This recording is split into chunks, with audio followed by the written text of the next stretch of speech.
Now, the first of 3 reports from Peru by our Global Health Unit. The South American nation has experienced a dramatic economic turnaround. Ray Suarez has the story. If you thought about Peru at all, what would you think of? The mighty Andes Mountains running through the country like a spine? Guided tours of the ruins of ancient Indian civilizations? Surfing on Pacific beaches strung out on the country's long, sun-drenched coastline. Or maybe the beautiful old colonial buildings of Lima, once one of the most important cities of the Spanish Empire. It's unlikely you'd think of it as one of Latin America's strongest performing economies, led by demand from China for its raw materials.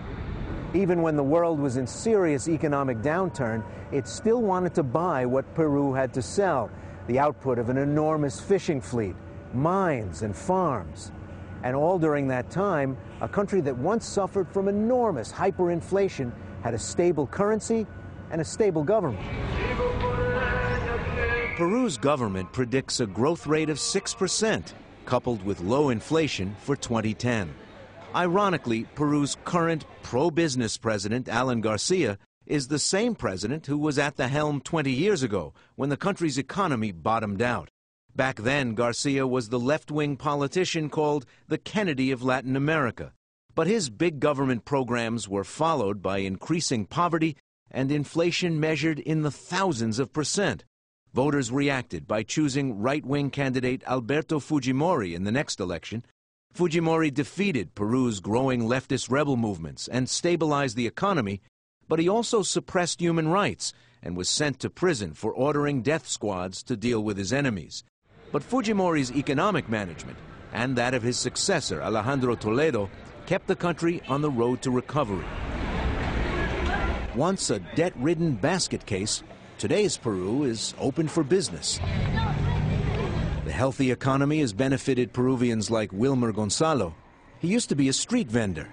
Now he's a shopkeeper, optimistic, with a strong stake in his country's economic future. En provincia se sintió bastante también, ¿no? You can tell the difference between this government and the last. There is less hunger. Things nowadays are very different from what they were before. It was a radical change for the better. Francisco Sagasti studies the workings of the Peruvian economy and has long been an economic consultant to Peruvian governments.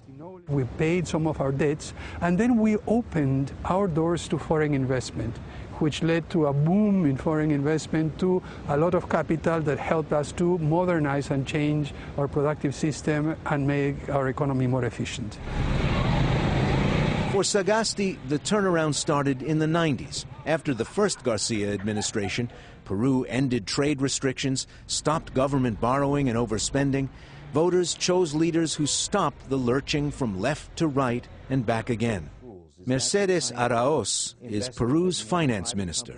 In the 90s, we started a strong changing our macroeconomic policy, so we can avoid the overexpending of the government. We use our fiscal resources with a lot of care, given the priority of the right investment on infrastructure on one side and the right investment on our people. In celebrating the signing of a free trade agreement with the United States in 2006, Araoz reflects the thinking of Peru's elected leadership: small government, strong exports, and a stable currency. Peru's vast territorial waters support a large and profitable fishing industry. Productive farms and factories fill the marketplaces with food and consumer goods. A busy seaport brings imports and sends out exports from mines and manufacturers. Swanky office towers welcome international traders, and Lima shoppers, well, they look like middle-class shoppers anywhere. But the picture is not entirely rosy. Long years of fast growth hasn't lifted up millions of Peru's poor. Former President Alejandro Toledo was Peru's first leader of indigenous heritage. He governed from 2001 to 2006. Toledo sees the problems of Peru's poor throughout Latin America. Despite considerable rates of economic growth for 8 years, inequality in the region has not decreased.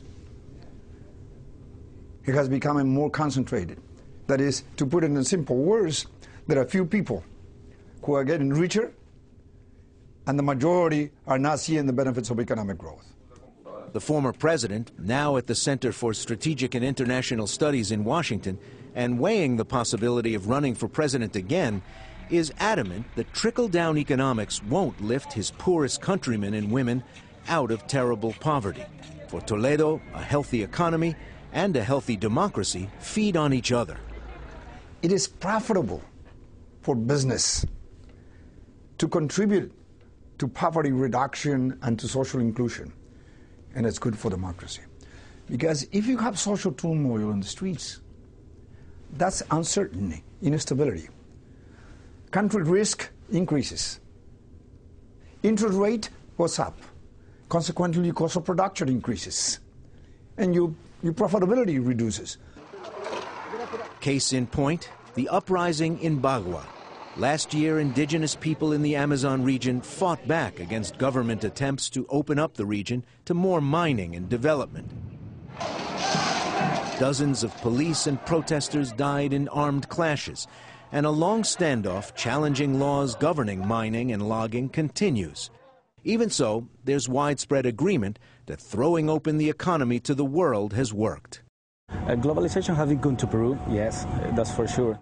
Gonzalo Quijandria is a manager for the Peruvian mining company, Antamina.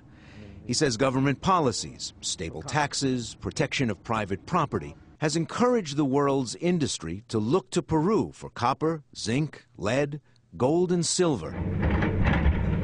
His company pays mining royalties to the capital and to the local regions, but he still has to look outside Peru for educated, expert workers. The sudden gush of money into local governments hasn't translated into a ready workforce. So it's a learning process. We still have a long way to go to see if those $250 million they receive every year from the last 2 or 3 years are gonna mean better schools, better education, or better health. But some say companies which reap huge profits from Peru's vast resources should pay more. Carlos Monge is the Latin America coordinator for Revenue Watch Institute. Without challenging the importance that these companies and investments have in the country, they could pay a little bit more taxes. And I'm not saying a humongous tax like in Bolivia and Ecuador. I'm saying a 50% windfall profit tax like in England or like in the US with Bush, President Bush. No? Nothing very communist, very socialist, very leftist. No? Things pretty conservative, but reasonable. Francisco Sagasti agrees. Government used to be too big, he says, and that was bad. Now the government revenue of 15% is too small to lift up the poor of Peru. Unless it gets up to 20%, you will not have enough public revenues to provide social services of minimum quality to everybody. So we still have a long way, and this implies taxing more to those that earn more and have more money and are the richer. But those are the ones who have power. So you really get a complicated equation. And the trick is, how is it that you can solve that complicated equation without getting the country to explode in social unrest? The Garcia administration says Peru is on the right track without more taxes, investing in education and lowering poverty, and moving ahead with projects like the new Transoceanic Highway from Brazil to Peru's Pacific coast, giving one of the world's biggest economies, Brazil, a way of shipping raw materials more quickly around the world. I would say that these last 5 years, the integration between the two countries is growing quite a lot. We see Brazilian investment coming in. We are connecting more and offering new products. And now that we're investing in roads that connect the two seas, the Interoceanica, that's the way we call it, we see the possibilities of really moving ahead.